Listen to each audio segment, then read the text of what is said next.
Hello साथियों, welcome to the Exampur. हम हैं एग्जामपुर कलम से क्रांति। नमस्कार, नमस्ते, गुड इवनिंग। तो क्लास आपकी शुरू हो चुकी है। शाम के 4 बज चुके हैं। हमारे साथ सभी साथी हमारी इस क्लास में जुड़ जाएंगे। सभी लोग हमारी इस क्लास में जुड़ जाएंगे। जल्दी से क्लास को शेयर करेंगे, लाइक करेंगे और चैनल को सब्सक्राइब करेंगे।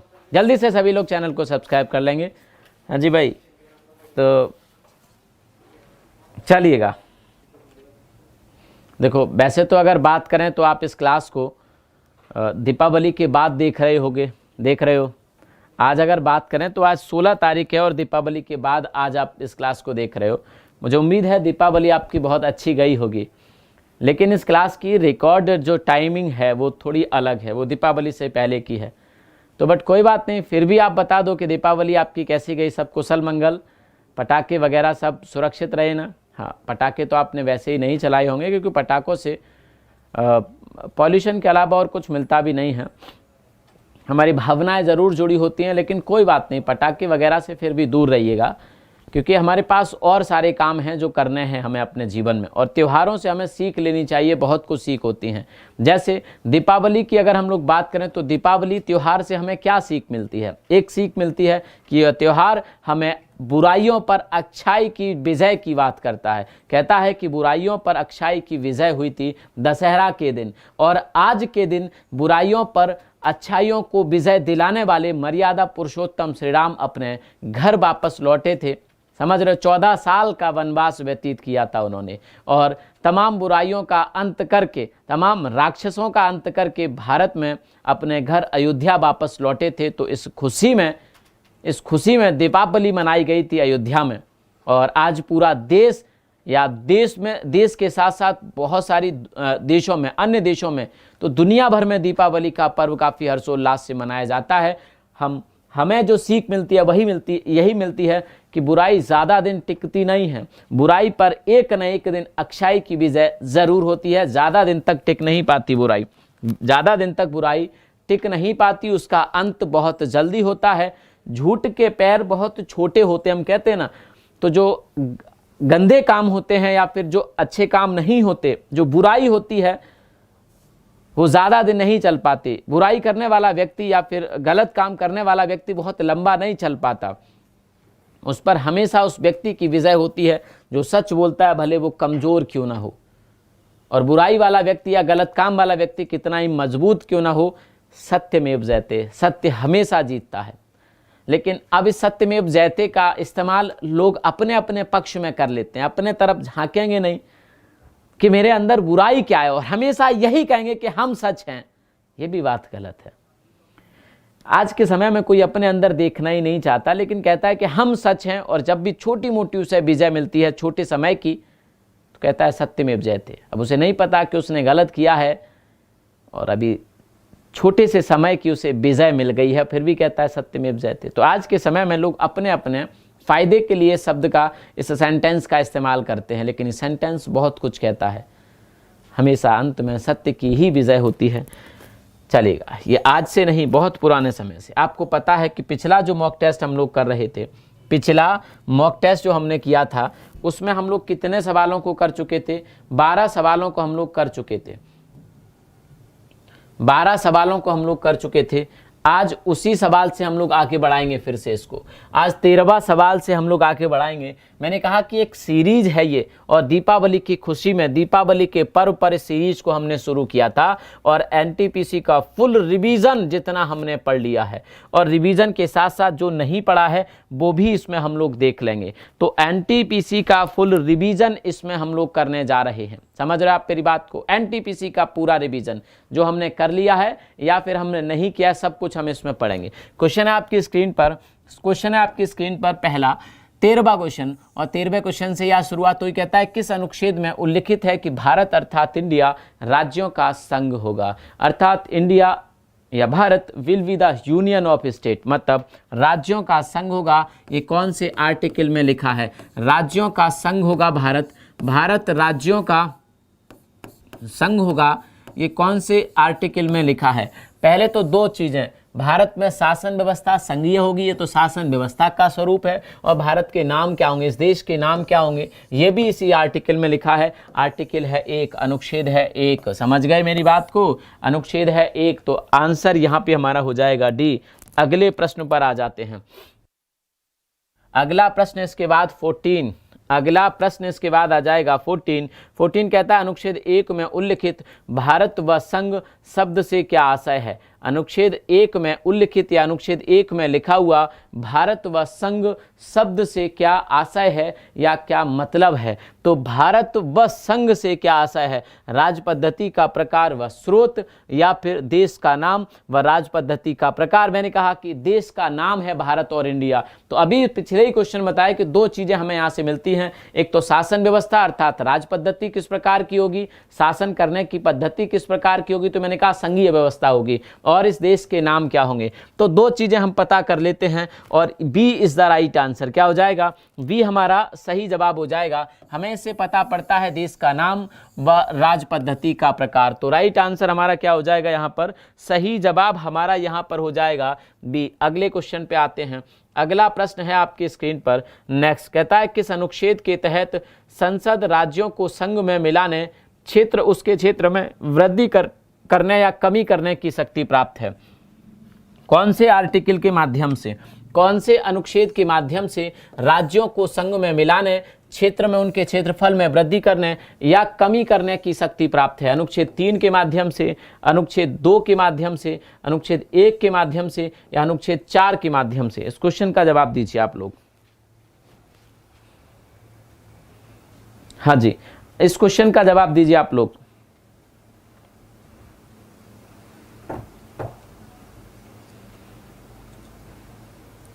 चलिए, तो क्या पूछ रहा है, किस अनुच्छेद के तहत संसद राज्यों को संघ में मिला। देखो आर्टिकल 3 है, क्या है, आर्टिकल 3 है।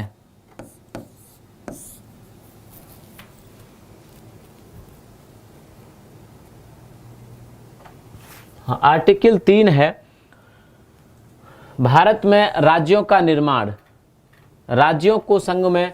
अगर आर्टिकल 2 की, देखो इसमें ना कंफ्यूजन एक क्रिएट हो रहा है। आर्टिकल 2 की बात करें, आर्टिकल 2 की बात करें तो आर्टिकल 2 आपसे कहता है कि भारत में नए राज्यों का प्रवेश, नए राज्यों का प्रवेश है ना, भारत में नए राज्यों का प्रवेश और उनकी स्थापना, यह आर्टिकल 2 में है। भारत में नए राज्यों का प्रवेश और उनकी स्थापना, यह आर्टिकल 2 में है। और भारत में नए राज्यों का निर्माण, ध्यान से समझिए, आर्टिकल 2 में है भारत में नए राज्यों का प्रवेश और उनकी स्थापना, आर्टिकल 2 में। आर्टिकल 3 में है भारत में नए राज्यों का निर्माण, भारत में किसी राज्य का विभाजन, भारत में किसी राज्य के क्षेत्रफल में वृद्धि, भारत के किसी राज्य के क्षेत्रफल में कमी और भारत के किसी भी राज्य के नाम में परिवर्तन, उसकी सीमा में परिवर्तन, यह आर्टिकल 3 में है। तो यहाँ से ना मुझे कुछ यहाँ से हटाना पड़ेगा। मैं कहूँ कि राज्यों को संघ में मिलाने, अर्थात राज्यों को संघ में मिलाने, राज्यों को संघ में मिलाने, राज्यों को संघ में मिलाने, क्षेत्र में वृद्धि करने या फिर कमी करने की शक्ति जो प्राप्त है। समझ रहे आप मेरी बात को, इसको यहां से स्किप कर दो क्योंकि आर्टिकल 2 की बात कर दी गई है। तो क्षेत्र में कमी, क्षेत्र में वृद्धि करने या क्षेत्र में कमी करने की शक्ति जो प्राप्त है वो आर्टिकल 3 से प्राप्त है। और दो चीजें यहां पे अगर मैं बात करूं, संघ में, राज्यों को संघ में प्रवेश, राज्यों का संघ में प्रवेश और राज्यों की स्थापना, संघ में प्रवेश, समझ रहे आप मेरी बात को, संघ में प्रवेश और राज्यों की स्थापना, यह आर्टिकल 2 में है।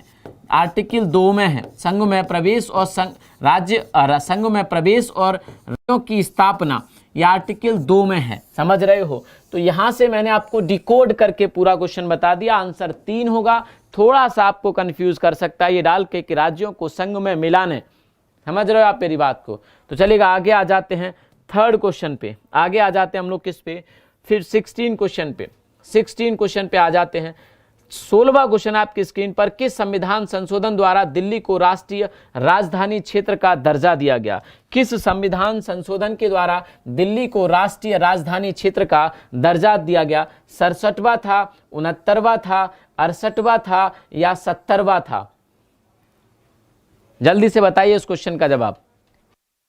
70वां था, 67वां था, 69वां था, 68वां था, 70वां था। क्या पूछ रहा है? राष्ट्रीय राजधानी क्षेत्र का दर्जा, राष्ट्रीय राजधानी क्षेत्र का दर्जा किससे दिया गया? तो ये था आपका 69वां संविधान संशोधन, 69th कॉन्स्टिट्यूशनल अमेंडमेंट 1991 में ये कहा गया कि दिल्ली राष्ट्रीय राजधानी क्षेत्र NCTD, समझ रहे हैं आप मेरी बात को? विधानसभा की स्थापना की गई यहां पर जिसमें 70 सीटें हैं, NCTD बनाया गया दिल्ली को 69, समझ रहे? 70वां संविधान संशोधन करके दिल्ली और पुदुचेरी के जो विधायक थे उनको देश के राष्ट्रपति के निर्वाचक मंडल में शामिल कर लिया गया। तो राइट आंसर यहां पे हो जाएगा 69वां संविधान संशोधन। अगले प्रश्न पे आते हैं, 17 है आपकी स्क्रीन पर, 17 प्रश्न है आपकी स्क्रीन पर। कह रहा है कि निम्नलिखित कथनों में से कौन सा एक असत्य है? इन कथनों में से कौन सा एक असत्य है ये बताना है आपको। इनमें कौन सा एक सही नहीं है ये आपको तय करना है। ऑप्शन है गोवा को 1987 में 1987 में पूर्ण राज्य का दर्जा प्राप्त हुआ। गोवा को 1987 में पूर्ण राज्य का दर्जा प्राप्त हुआ, बिल्कुल सही है। उससे पहले तो क्या था? केंद्र शासित प्रदेश था। तो ये 25वां राज्य बना 1987 में गोवा दमन द्वीप एवं गोवा दमन द्वीप पुनर्गठन अधिनियम के बाद 1987 में भारत के 3 राज्य बने, जिसमें मिजोरम था 23वां, 24वां अरुणाचल प्रदेश था, 25वां गोवा था। आगे आ जाते हैं, द्वीप खंबात की खाड़ी में एक टापू है। अगर हमें नहीं पता ये आंसर तो आगे आ जाते हैं। आगे, दमन और दीव को भारतीय संविधान के 56वें संशोधन द्वारा गोवा से अलग किया गया। आगे हमारे पास दादरा और नगर हवेली 1954 तक फ्रांसीसी औपनिवेशिक शासन के अंतर्गत थे। तो जल्दी से बताइए इसमें से क्या पूछ रहा है आपसे, कौन सा एक असत्य है? इनमें से कौन सा एक असत्य है? इस क्वेश्चन का आंसर दीजिए, फिर मैं आगे चलता हूं। बहुत आसान सा सवाल है आपका। द्वीप खंबात की खाड़ी में स्थित एक टापू है। हाँ जी,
हाँ जी, इस क्वेश्चन का आंसर आपको लिखना था।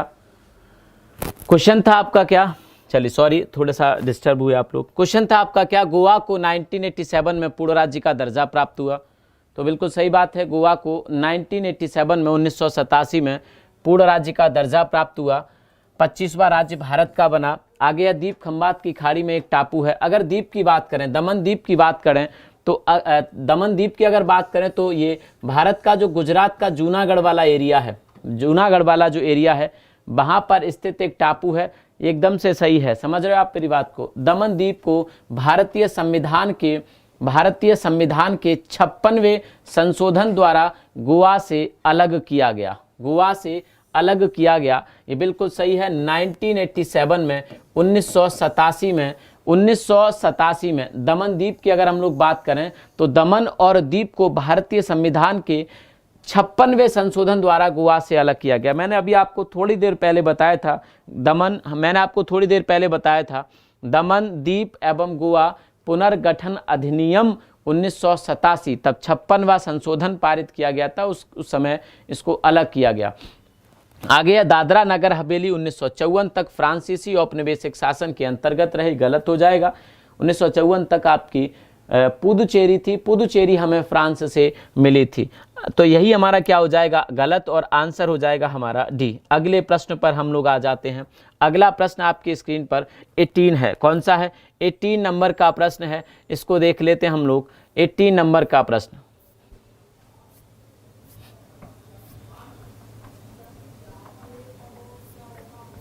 चलिए 18वें नंबर का। जब इसको धीरे धीरे बढ़ाओ तो ये बढ़ता नहीं है, अचानक से ही उतना ऊपर चला जाता है। क्वेश्चन बड़ा परेशान कर रहा है ना, ये बड़ा परेशान सा कर रहा है, आपको नहीं लग रहा कुछ?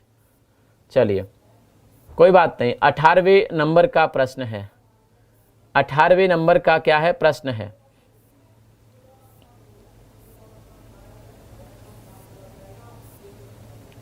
आप लोग और डिस्टर्ब हो जा रहे हैं। 18वें नंबर का प्रश्न आपसे पूछ रहा है, क्या कह रहा है कि नीचे दिए गए, क्या कह रहा है, नीचे दिए गए राज्यों को भारतीय संघ में, क्या दिए गए, नीचे दिए गए राज्यों को भारत संघ के संपूर्ण राज्य का दर्जा होने का सही कालानुक्रम कौन सा है? अगर बात करूं तो भारत में 15वां राज्य गुजरात बना, 15वां राज्य गुजरात बना। उसके बाद 16वां राज्य नागालैंड बना, 16वां राज्य नागालैंड 1963 में बना। फिर उसके बाद 17वां राज्य हरियाणा बना, 18वां राज्य हिमाचल प्रदेश बना। क्या बना? हिमाचल प्रदेश बना। 19वां राज्य फिर कौन सा बना? 19वां राज्य आपका मेघालय, मेघालय नहीं मणिपुर बना। हाँ जी, 19वां राज्य आपका मणिपुर बना। 20वां राज्य आपका त्रिपुरा बना। तो इस प्रकार से आगे 21वां राज्य आपका मेघालय बना, 22वां राज्य आपका सिक्किम बना, 23वां राज्य आपका मिजोरम बना, 24वां राज्य आपका अरुणाचल प्रदेश बना, और 25वां राज्य आपका गोवा बना, 26वां राज्य आपका छत्तीसगढ़ बना, 27वां राज्य आपका उत्तराखंड बना, 28वां राज्य आपका झारखंड बना, 29वां राज्य आपका तेलंगाना बना। तो इसमें देख लेते हैं, सिक्किम के बाद अरुणाचल प्रदेश, बिल्कुल ठीक है। सिक्किम 1975 में बन गया था, अरुणाचल प्रदेश 1987 में बना था, एकदम सही है। लेकिन इसके बाद नागालैंड नहीं बना, नागालैंड 1963 में ही बन गया था, ये सही है। नागालैंड, फिर हरियाणा, फिर सिक्किम, फिर अरुणाचल प्रदेश, एकदम सही है। बी हमारा क्या हो जाएगा, यहाँ पर सही जवाब हो जाएगा। अगले प्रश्न पे आ जाते हैं। अगला प्रश्न आपकी स्क्रीन पर है, निम्नलिखित में से भारत में नागरिकता निर्धारण का विशिष्ट अधिकार किसको है? भारत में नागरिकता का निर्धारण कौन करता है? निम्नलिखित में से भारत में नागरिकता निर्धारण का अधिकार किसको है? भारत में नागरिकता का निर्धारण कौन करता है? जल्दी से इस क्वेश्चन का बताइए आंसर। तो नागरिकता संबंधी तमाम प्रावधान भारत में, नागरिकता संबंधी तमाम प्रावधान भारत में हमारी संसद मतलब पार्लियामेंट करती है। कौन करती है? संसद अर्थात पार्लियामेंट। हाँ जी, भारत में नागरिकता संबंधी प्रावधान हमारी संसद करती है, अर्थात पार्लियामेंट करती है। आपको पता होगा आर्टिकल 11 संसद को यह अधिकार देता है, आर्टिकल 11 संसद को यह अधिकार देता है कि भारतीय नागरिकों को किस प्रकार से नागरिकता दी जाएगी या फिर कैसे ली जा सकती है, तय करने का काम संसद का है। संसद ने एक अधिनियम पारित किया हुआ है 1955 में, जिसे हम नागरिकता अधिनियम 1955 कहते हैं। इसमें 1986 में संशोधन किया गया, 1992 में संशोधन किया गया, 2003 में मतलब 2003 में, और 2005 अर्थात 2005 में, 2015 और 2019 में संशोधन हो चुका है। तो इसका राइट आंसर कहीं है, कहीं दिखाई नहीं है कहीं। भारत में नागरिकता निर्धारण का अधिकार किसको प्राप्त है? अच्छा सॉरी, नागरिकता निर्धारण पूछा है, इसमें नागरिकता संबंधी कानून नहीं पूछा है, नागरिकता निर्धारण पूछा है कि भारत में नागरिकता निर्धारण करने का अधिकार किसके पास है। सॉरी, नागरिकता निर्धारण, नागरिकता के संबंध में कानून नहीं पूछा है, इस बात को याद रखेंगे, ठीक है। कानूनों के तहत, कानून के अधीन, विधि के अधीन कौन व्यक्ति नागरिकता देगा? अर्थात केंद्र सरकार। लेकिन केंद्र सरकार के फैसले सारे राष्ट्रपति के फैसले होते हैं। देश का गृह मंत्रालय नागरिकता का निर्धारण करता है। यहाँ कानून नहीं है, विधि की बात नहीं है, गृह मंत्रालय, लेकिन वो सारे फैसले देश के राष्ट्रपति के होते हैं। तो बी हमारा यहाँ पर क्या हो जाएगा? सही आंसर। अगले प्रश्न पे हैं, 20 नंबर का क्वेश्चन है, कह रहा है भारतीय संविधान का कौन सा भाग मैग्ना कार्टा कहा जाता है? मैग्ना कार्टा भारतीय संविधान का कौन सा भाग, जहां पर फंडामेंटल राइट दिए गए हैं, क्या दिए गए हैं? जहां पर फंडामेंटल राइट दिए गए हैं उस भाग को हम लोग मैग्ना कार्टा कहते हैं। जहां पर फंडामेंटल राइट्स दिए गए हैं अर्थात मौलिक अधिकार दिए गए हैं, उस भाग को हम मैग्ना कार्टा कहते हैं। और फंडामेंटल राइट मेरे भाई भाग 3 में है। क्या है?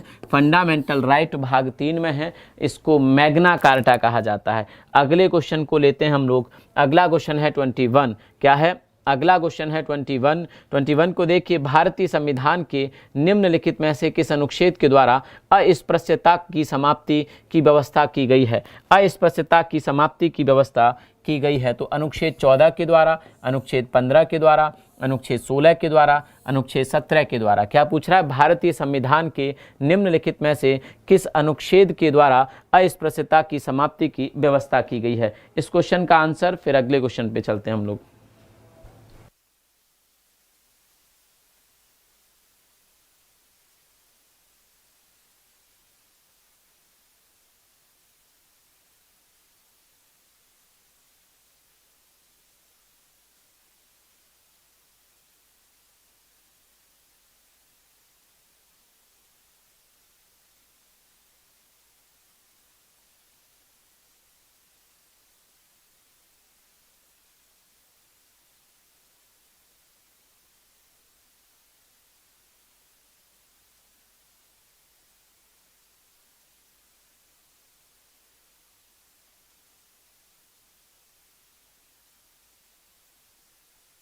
हाँ,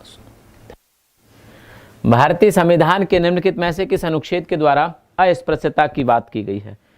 ठीक है, अस्पृश्यता की बात की गई है तो आर्टिकल 17 हो जाएगा, आर्टिकल 17 हो जाएगा, जहां पर अस्पृश्यता के अंत की बात की गई है, जहां पर अस्पृश्यता के अंत की बात की गई है, अर्थात एबॉलिशन ऑफ अनटचेबिलिटी की बात की गई है। ये मौलिक अधिकार का पार्ट है। दादरा नगर हवेली पे कुछ लोग हो सकता है कंफ्यूज हो गए हों, तो दादरा नगर हवेली जो मैंने नहीं बताया वो सबको पता है कि ये दोनों, दमनदीप और दादरा नगर हवेली, ये दोनों ही अब भारत के एक साथ मिलाकर संयुक्त रूप से केंद्र शासित प्रदेश दोनों को बना दिया गया, जिसकी राजधानी द्वीप में है, जिसकी राजधानी द्वीप में है। समझ रहे? इनको फ्रांस से नहीं बल्कि पुर्तगाल से इनको लिया गया था। दादरा नगर हवेली को 1961 में इसका गठन हुआ था। अगले सवाल पर हम लोग आ जाते हैं, अगले सवाल पर हम लोग आ जाते हैं और अगला सवाल देखते हैं। अगला सवाल है 22। अगला सवाल क्या है? 22। इस क्वेश्चन का आंसर दीजिए। भारत के संविधान के तहत निम्नलिखित में से कौन सा एक मौलिक अधिकार नहीं है? भारत के संविधान के तहत निम्नलिखित में से कौन सा एक मौलिक अधिकार नहीं है? समता का अधिकार, स्वतंत्रता का अधिकार, नागरिकता का अधिकार या शोषण के विरुद्ध अधिकार? समता के अधिकार की बात करें तो ये समानता के अधिकार की बात करता है, अर्थात right to equality. Right to equality 14 से 18 तक है। आगे बात करें स्वतंत्रता का अधिकार तो ये 19 से 22 तक है। आगे बात करें नागरिकता का अधिकार, हमारे पास मौलिक अधिकार के रूप में नहीं है। नागरिकता का अधिकार हमारे पास मौलिक अधिकार के रूप में नहीं है मेरे भाई। तो ये क्या हो जाएगा हमारा? यही हमारा क्या हो जाएगा? सही जवाब। यही हमारा सही जवाब हो जाएगा। हम लोग अगले प्रश्न पर आते हैं। हम लोग अगले प्रश्न पर आते हैं। अगला प्रश्न है आपकी स्क्रीन पर, राज्य के नीति निर्देशक तत्वों के निम्नलिखित अनुच्छेदों में से राज्य के नीति निर्देशक तत्वों के निम्नलिखित अनुच्छेदों के में से कौन सा अंतर्राष्ट्रीय शांति और सुरक्षा के संवर्धन से संबंधित है? कौन सा अंतर्राष्ट्रीय शांति और सुरक्षा के संवर्धन से संबंधित है? तो इस प्रश्न का आप लोग आंसर कीजिए। क्या कह रहा है? अनुच्छेद 51, अनुच्छेद 48 का, अनुच्छेद 43 का, अनुच्छेद 41। क्या पूछ रहा है? अंतर्राष्ट्रीय सुरक्षा के संवर्धन से साफ साफ है अंतर्राष्ट्रीय शांति और सुरक्षा को बढ़ावा देंगे। आर्टिकल 51 में ये डीपीएसपी का पार्ट है, डीपीएसपी के सभी पार्ट हैं। 43 का हो, 43 के का हो, चाहे 48 का हो, पर्यावरण की बात करता है। उसी तरह 43 का आपके जो उद्योग होते हैं उनमें साझेदारी की बात करता है। तो ये क्या हो जाएंगे? सभी के सभी डीपीएसपी हैं, directive principle of state policy. Part 4 है हमारे संविधान का, आर्टिकल 36 से लेकर आर्टिकल 51 तक है। समझ रहे हो? तो अर्थात 51वां हमारा लास्ट डीपीएसपी है। चलिएगा, इस क्वेश्चन के बाद हम लोग आगे आ जाते हैं और अगला प्रश्न 24 है। 24वां क्वेश्चन है आपकी स्क्रीन पर। कह रहा है कि संविधान निम्न में से किसके शोषण के विरुद्ध अधिकार स्वीकृत करता है? संविधान इनमें से किसके शोषण के विरुद्ध अधिकार स्वीकृत करता है? किसके शोषण? बच्चों के शोषण के विरुद्ध, जनजातियों के शोषण के विरुद्ध, या स्त्रियों के शोषण के विरुद्ध, या दलितों के शोषण के विरुद्ध? किसके शोषण के विरुद्ध, किसके शोषण के विरुद्ध अधिकार स्वीकृत करता है? क्यों भाई?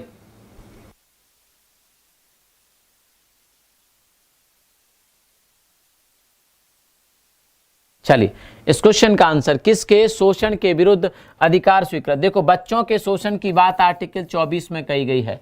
उसी तरह स्त्रियों के शोषण की बात भी 23 में की गई है। 23-24 में इसी प्रकार की बात की गई है शोषण के विरुद्ध, शोषण के विरुद्ध। जनजातियों की बात भी की गई है, जनजातियों की बात भी आर्टिकल 29 और 30 में की गई है।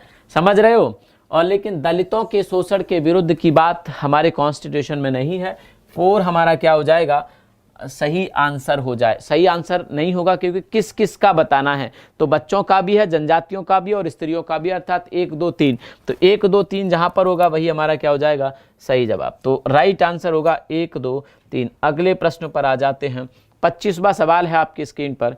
25वां है, भारत के संविधान में अंतर्राष्ट्रीय शांति, ये तो वही हो जाएगा भाई। कहाँ पर? राज्यों के नीति निर्देशक सिद्धांत में आर्टिकल क्या बनी है। अगला क्वेश्चन आपकी स्क्रीन पर, राष्ट्रपति के उम्मीदवार के लिए क्या आवश्यक नहीं है? भारत के राष्ट्रपति के उम्मीदवार के लिए क्या आवश्यक नहीं है? ये जो क्वेश्चन आपके सामने मैंने रखे हैं जस्ट डबल लेवल के हैं, आपसे जस्ट डबल लेवल के हैं। बहुत मुश्किल क्वेश्चन होगा तब इस प्रकार के क्वेश्चन पूछे जाएंगे। हाँ जी, मुश्किल वाली सीरीज चल रही है हमारी, आसान वाली तो आप सब कर लोगे, मुश्किल सवालों की सीरीज है ताकि दीपावली की इन छुट्टियों में आपको सीख पाओ। तो क्वेश्चन है, राष्ट्रपति के उम्मीदवार के लिए क्या आवश्यक नहीं है? तो 35 वर्ष का हो या आवश्यक है, पढ़ा लिखा हो या आवश्यक नहीं है, संसद का सदस्य चुने जाने की योग्यता रखता हो, अर्थात लोकसभा का सदस्य, यह आवश्यक है। देश का नागरिक हो, ये भी आवश्यक है। आपका देश का नागरिक हो, ये भी आवश्यक है। पढ़ा लिखा हो, ये जरूरी नहीं है, पढ़ा लिखा जरूरी नहीं होता देश का राष्ट्रपति। अगले प्रश्न पर हम और आप सभी आ जाते हैं। अगला देख लेते हैं, अर्थात हमारे यहाँ पर जो बात होगी, आंसर होगा वो बी होगा। अगला क्वेश्चन आपकी स्क्रीन पर, राष्ट्रपति 5 वर्ष तक अपने पद पर रहता है।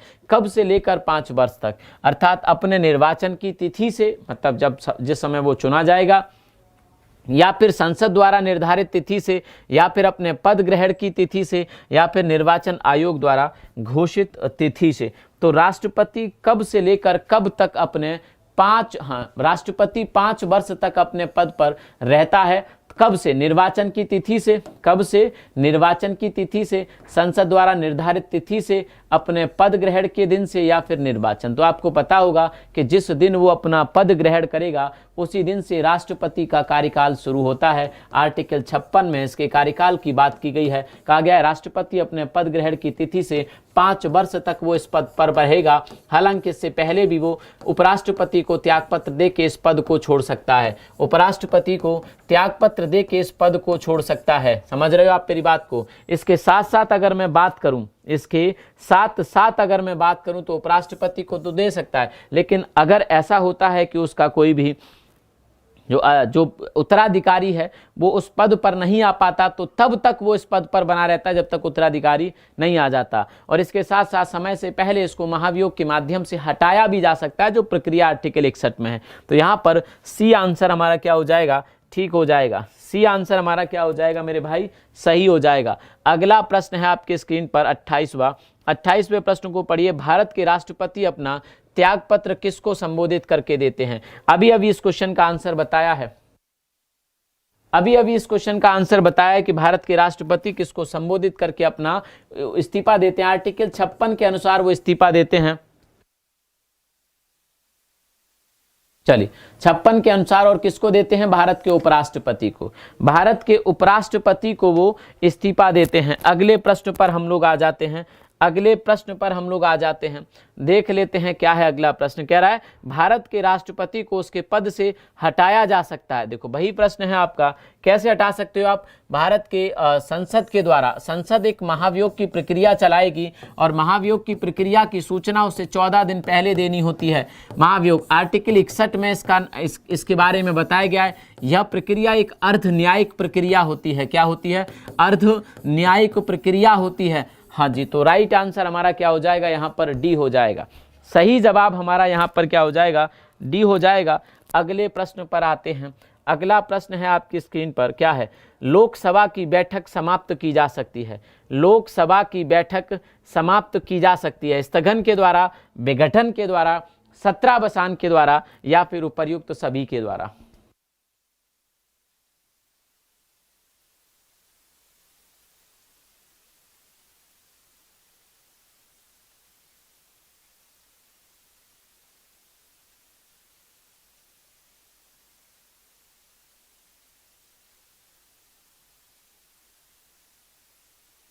इस क्वेश्चन का आंसर क्या पूछ रहा है कि लोकसभा की बैठक समाप्त की जा सकती है। देखो स्थगित करके भी लोकसभा की बैठक समाप्त हो सकती है। लोकसभा के सत्र की बात नहीं हो रही ना, बैठक की बात हो रही, तो स्थगित करके भी कर सकते हैं। स्थगित कौन करेगा? स्पीकर करेगा। विघटन करके भी समाप्त कर सकते हैं। कौन करेगा? देश का राष्ट्रपति करेगा। सत्रावसान के माध्यम से भी की जा सकती है। सत्रावसान भी देश का राष्ट्रपति करेगा। और हमारा राइट आंसर हो जाएगा क्या? उपर्युक्त सभी के द्वारा। सत्रावसान और विघटन राष्ट्रपति, स्थगन आपके स्पीकर। अगले प्रश्न पर, अगला प्रश्न है 31वें प्रश्न को देख लेते हैं। 31वां प्रश्न आपकी स्क्रीन पर है। उससे पहले 32वां प्रश्न आ गया है, तो 31वां प्रश्न को पहले देखेंगे। प्रश्न है 31वां, कह रहा है क्या? निम्नलिखित में से कौन लोकसभा के सत्र का अवसान करने के लिए प्राधिकृत है? अर्थात अवसान का मतलब है सत्रावसान, तो राष्ट्रपति ही सत्रावसान करता है। कौन करता है? ये सत्रावसान राष्ट्रपति ही करता है। अगले प्रश्न पर आ जाते हैं। अगला प्रश्न आपकी स्क्रीन पर है, क्या? जनजातीय क्षेत्रों के प्रसार। भारतीय संविधान की 6ठी अनुसूची निम्नलिखित में से किन राज्यों के जनजातीय क्षेत्रों के प्रशासन के बारे में है? 6ठी अनुसूची किन राज्यों के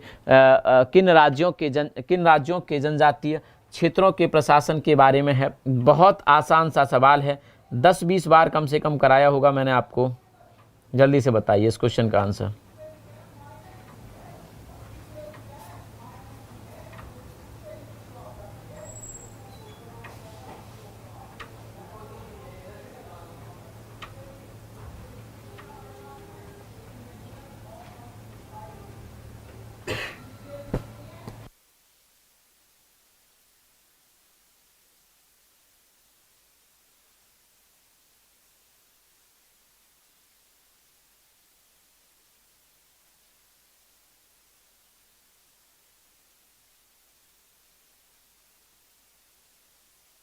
तो आपको बताना है कौन कौन से राज्यों के बारे में है। तो अगर इसकी बात करें हम लोग, तो ये है आपके किसके बारे में?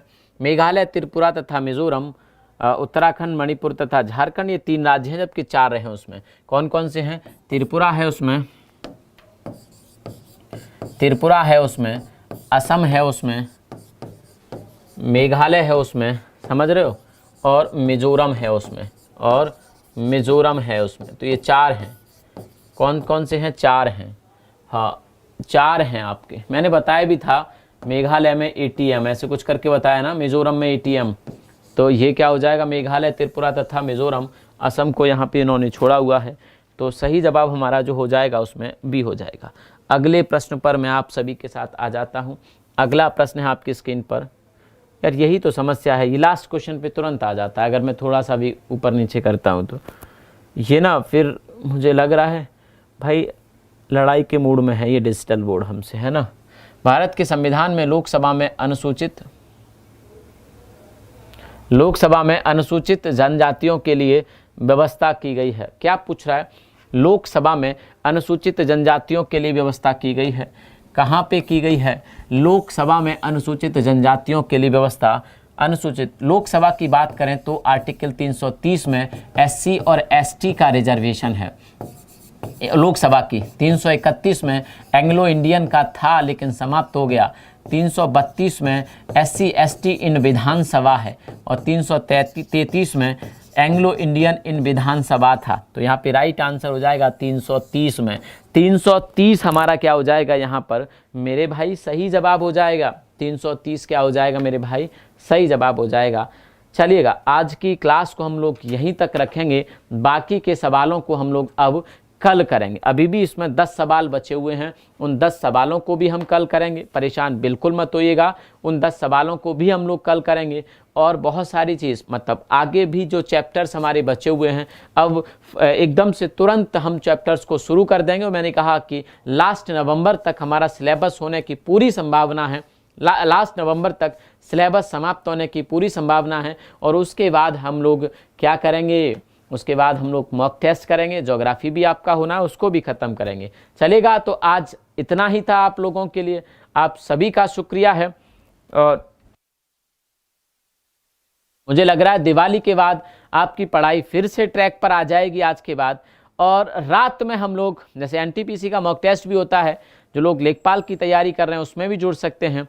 एनटीपीसी का मॉक टेस्ट होता है, रेगुलर चलता है, तो उसको भी ज्वाइन कर सकते हैं।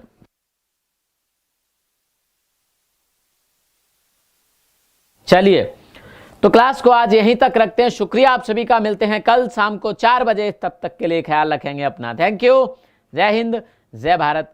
Thank you.